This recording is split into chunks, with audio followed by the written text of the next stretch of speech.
Johnson. Ruby B. Johnson is a mining engineer and the founder and editorial director of STEMher by Ruby B. Johnson Magazine, available on Amazon. She was born and raised in Freetown, Sierra Leone, and moved to the United States at 12 years old. She grew up in the state of Maryland and went on to receive her degree in mining engineering and a minor in women's studies leadership at Virginia Tech. She founded When You Believe Foundation in 2010, a program that empowers women and girls through social media engagement, workshops, and donations. Over the last 10 years, Johnson has advocated for the recruitment and retention of girls and women in science, technology, engineering, and mathematics through presentations at K-12 schools and other settings. She has been a speaker and panelist at various events and conferences. She has been featured in several local, national, and international platforms, such as the Elko Daily Free Press, Fox 45, Nevada STEM Hub, MTV, Sierra Leone Broadcasting Corporation, and Newstime Africa. Ms. Johnson currently works at Nevada Gold Mines. Please help me in welcoming Ruby.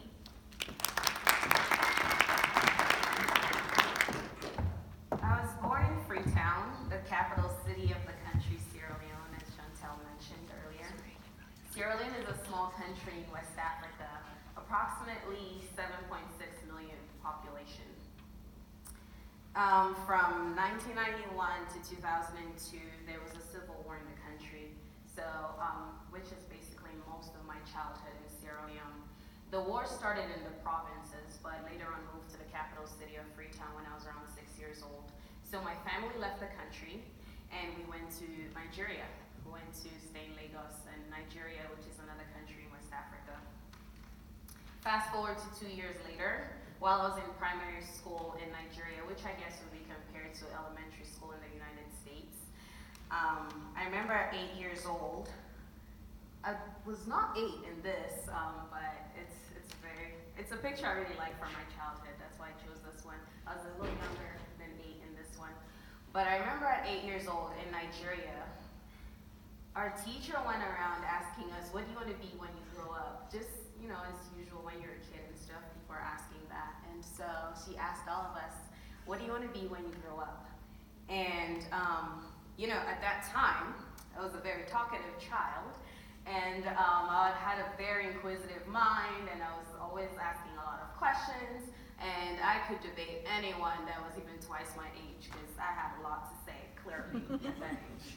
And so I remember everyone went around giving their answers, but there was this one girl in my class. Her name was Ugonna, and she said, I'm going to be an engineer. I was shocked. I was like, I looked at her like she was crazy. Girls don't do that. Only men can be engineers. So fast forward to my teenage years in Maryland, here in the United States. I met Dr. Disler, my introduction to technology teacher in high school. I'd voluntarily spend my lunchtime in his classroom learning how to use all these different tools and machines that he had in his classroom. Some machines were even taller than me. And I was just like, Dr. D, can you teach me how to do this? How do I do that? It's like we had projects in the class, but I would go there just because. I enjoyed spending time with Dr. Disler and just learning a lot of things. And as he noticed my skills, my STEM skills, the science, technology, engineering, and math part of me, just loving that and enjoying that, he invited me to join our high school's robotics team in Maryland, and which is also part of the International First Robotics, which is a very accredited robotics program. He also encouraged me to be an engineer when I grew up. And deep down, that 8-year-old girl was still in there, because she still didn't believe that women could be engineers. But Dr. D was my favorite teacher, so I had to do it. I took his advice and I said, sure, Dr. D, I'll do this engineering thing, I guess. It's crazy because it's like I was loving all these technical things, all these things in STEM, but still I didn't see myself as an engineer. I was like, I'm still gonna be a lawyer. I mean, I'm doing great at this, but still a lawyer though. And so, but of course I took Dr. D's advice because he was my favorite teacher, and I knew he wouldn't want to lead me astray or anything. That girl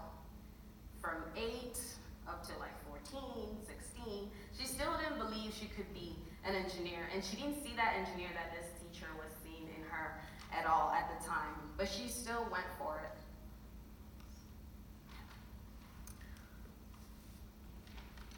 Leadership. Leadership is controlling the narrative. Leadership is working smart and taking calculated risk. 1. Leadership is controlling the narrative.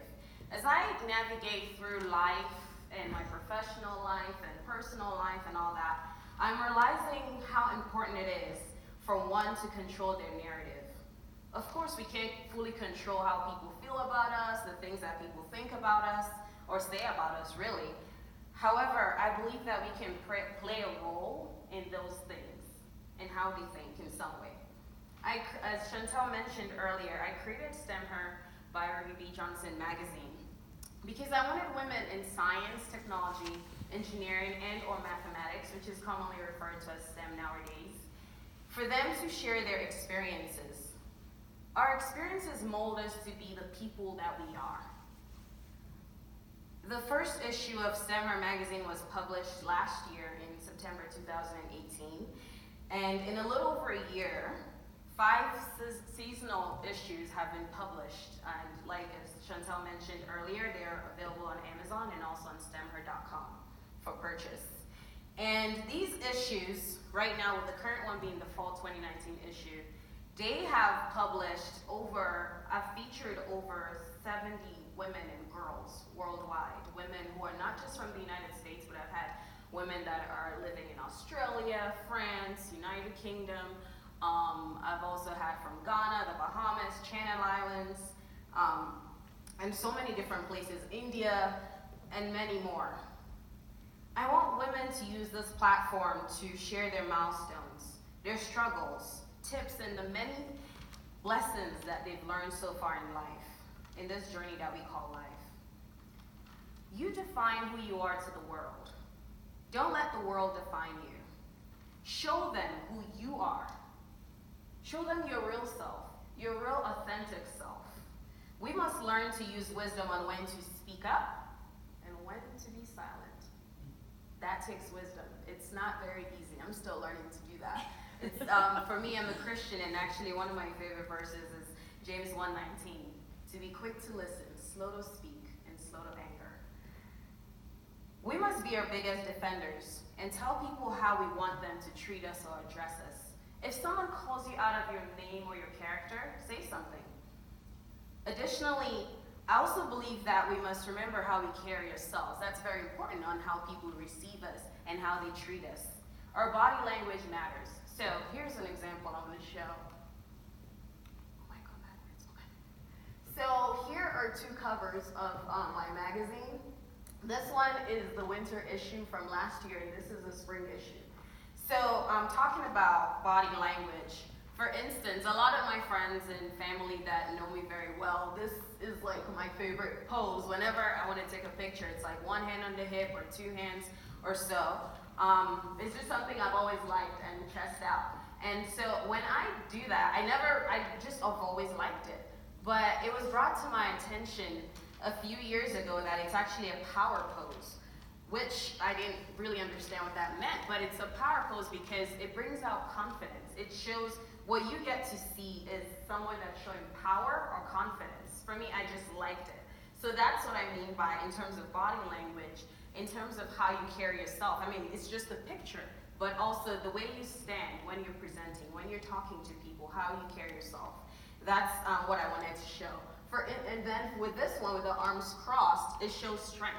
So for instance, if you think of like a bodyguard or something, or someone that's guarding a place or a thing, you think about when they're like this, you know you don't want to mess with them. And so it's a power pose as well. It brings out confidence in us because the way you stand, sometimes it's amazing how it really just changes your countenance. And so doing like a power pose or just your posture in general, it brings out the confidence in you, and it's also a stress reduction technique, because I know that's something I try to be cognizant about when I try do some things, like how I carry myself, am I slouching, just being attentive to those things. So for those that, you get to present or you get to do some kind of work, I really recommend that when you're preparing for whatever presentation you're doing next at work or in school or whatever it may be, for you to be aware of your body language. Are you standing tall? Are you slouching? Are you making eye contact? Because, for instance, eye contact was a major one I actually had to work on. I remember being in college interviewing for internships, and towards the later on, maybe after I send a thank you letter or something, I would say, are there any tips you could give me on how to improve? And a very common one that I kept getting back was my eye contact.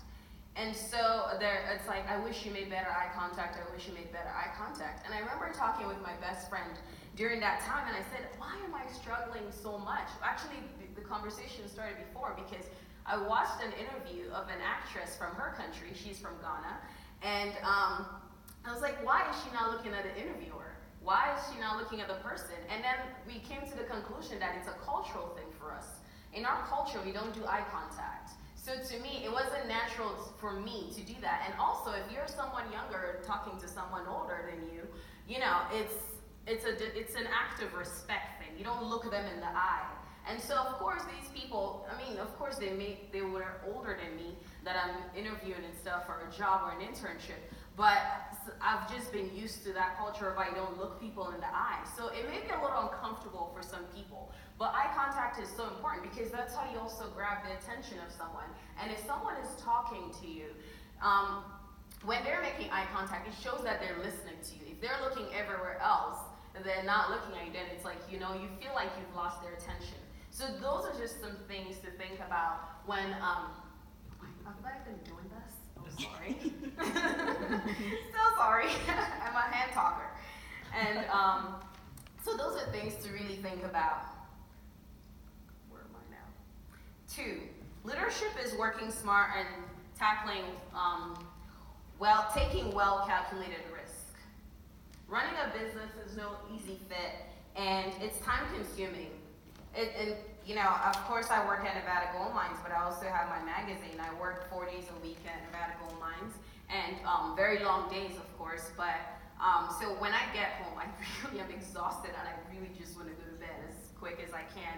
But then, on weekends, my Friday, Saturday, and Sunday is really when I get time to work on the magazine and spend time in it. I really enjoy working on it. So it's about making time for it. It's about time management. In college, I learned to not study hard, but to study smart. I believe that this principle also applies to running a business, or just being a leader in general, in whatever we do, or being a student. Being that I have no business or journalism background or anything, I have to do a lot of researching, a whole lot of learning. Some ways that I do things is just asking questions, asking people who have done it, people who are doing it better than they ever could think of. People that may have struggled, people who have failed, as Shivanya was talking about, the importance of failing. And so we learned so much from that. And for them to share their stories with me, I really enjoy sitting and listening. I love, with the long commutes that I have from work, back and forth with work and everything like that, I love to listen to podcasts. That's something I listen to. So a lot of leaders, I listen to these people, and just how I can improve in myself as a professional, as a businesswoman, and also personally as just Ruby, to grow as a woman in general. And just doing a lot of different things in between. Those are things that leaders do. I want STEMher Magazine to go beyond, so that means I have to put in the work. I may not see harvest immediately. I'm not selling hundreds of copies right now, or millions of copies of the magazine right now, but I know that sowing seeds each day is going to count. Working smart means to take calculated risk. It was in my second semester of my 3rd year in college that I entered the mining engineering program. More than 90% of people enter their graduating major in the first semester of their second year in a 4-year university. Flat foot, don't be fooled by these heels, by the way. This is not all me. But flat foot, I am 5 foot 2 inches. The first pageant I competed in, which was the Miss Sierra Leone USA pageant, I was the shortest contestant. I ended up winning that pageant. Flat foot, I'm pretty sure my runner-up is about 6 foot tall. So the picture was really interesting looking. You didn't see me with a crown. I think the crown gave me a little height to even be close to her. But if you did not see the crown and the sash, you would think she won the pageant. Just because of the, the image you have of what a pageant girl is supposed to look like. In 2016, I accepted a job position that brought me to Elko, a city with a Black population of 1.63%. So, what does being a leader mean? Being a leader means that you have to challenge yourself. I shared these 3 examples just now because these are times that I was challenged in some way, things didn't go my way or how I planned it out or how I would have liked it to be. Maybe I started late, quote unquote late to what society may think, or maybe I was not the conventional person to win something. Oh my goodness, I'm just messing with this a lot, aren't I? Sorry about that. Allow yourself to be uncomfortable. Do the unimaginable. Sometimes you'll be the first to do it. There are a lot of times I have had to be the first to do it, whether it's with my family or maybe just the environment that I'm in. You'll be in a space whereby no one looks like you or talks like you, and you have no one else to follow suit. I've been in those positions a lot. Sometimes the only Black person in an environment. Sometimes the only woman, the only Black woman in an environment. Sometimes the only person with a certain accent. Just a different background, just so many different things. But it's okay to put yourself in those environments because you can learn from those people and they can learn from you as well. So like a girl like me from Sierra Leone and stuff, I'm usually the first Sierra Leone anyone meets. They're usually like, I've never met anyone from there, where's that? And so I always get excited about that because I'm like, here's a teaching opportunity to get to know about Sierra Leone. And so it's okay to be in those spaces. When you start thinking, why me? Why do I have to do this? I also want you to think, why not me? Why shouldn't I do this? Why not now? Those are things that I want you to think. It's okay if your dreams scare you a little bit. I know Shabania beautifully touched on that earlier. And that is so, so true. I know I've made some choices that I was really scared. I'm telling my mom, I'm terrified, but I'm gonna do it because, why not? And so it's okay.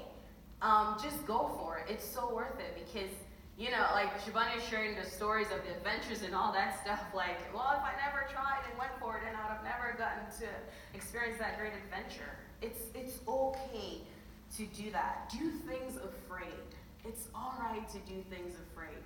I don't know how many people are familiar with the mustard seed, but for me, I know one of my favorite scriptures in the Bible is if you just have a little faith as the size of a mustard seed, you can move mountains. And that's something I think about. I have a little container of mustard seeds and stuff at home, whereby sometimes I'm like, gosh, I'm really terrified, this is really scary, and I have very little faith, and I think about those mustard seeds, I'm like, that's the size of my faith right now, but I'm gonna go for it. I'm just gonna do it. Sometimes that's all you need. That little faith is all you need. So do it afraid, do it scared, do it petrified. It's a risk, it's all right. Everyone has to go through risk. You fail, you learn from it, and you learn from it, and you move on. Take a leap of faith. Own your space. Whatever space that you're in, own it, and take a seat at the table. Invite yourself to the table if someone else doesn't invite you to it. I created STEMher Magazine because I wish Ruby, at 8 years old, could have seen women everywhere who are engineers, scientists, software developers, mathematicians, and many more leading in your areas of influence. So she wouldn't look at Ugonna that Ugonna was crazy and why is she thinking of doing this, and not even see herself as an engineer that Dr. Disler was seeing when she was a 14-year-old, 15-year-old girl. I created STEMher Magazine also for Ugonna, Ruby's friend, Ruby's classmate, to be rest assured that her future in engineering would be bright and see what options she has when she opens something like STEMher and see all these women that are doing amazing things in different STEM fields. My goal isn't for every girl or woman to be in STEM fields. We need our women in the humanities, we need our women in the arts, we need them in all walks of life. In all walks of life, we need our women in that. However, I want girls and women to consider STEM as an option when they're thinking of a future career, and not automatically disqualify themselves because they're born female, because that's what I was doing. I didn't even think it. I didn't even visualize it. I didn't imagine that at all. I created STEMher Magazine so that those two little West African girls, and every girl and woman out there knows that she can reach for excellence and nothing less. So as I mentioned, leadership is controlling your narrative. Leadership is working smart and taking calculated risk. But in addition to these two things, I want to add that to use these other four things as your guide when you're being a leader, when you're in a position of leadership, whether you're leading yourself or a team of 400 people. One, know who you are. That's very, very important. Stand firm on your values. That's two. Always remember your why. Why are you doing this? Remember to integrate your passion and your purpose. And also, four, never lose your humanity no matter what environment you're in. Choose integrity all the time. I am the leader I am today because I was raised by three leaders. These women. That one, that's my dad's mom. She raised me in my younger years. During the Civil War and all that, we went through a lot. That's my mom. That was at my graduation, who's worked tirelessly as a single mother to raise me and my brother. And that's my mom's mom. She is still in Sierra Leone. Both grandmas are in Sierra Leone. These women raised me. I am the leader who I am today because I learned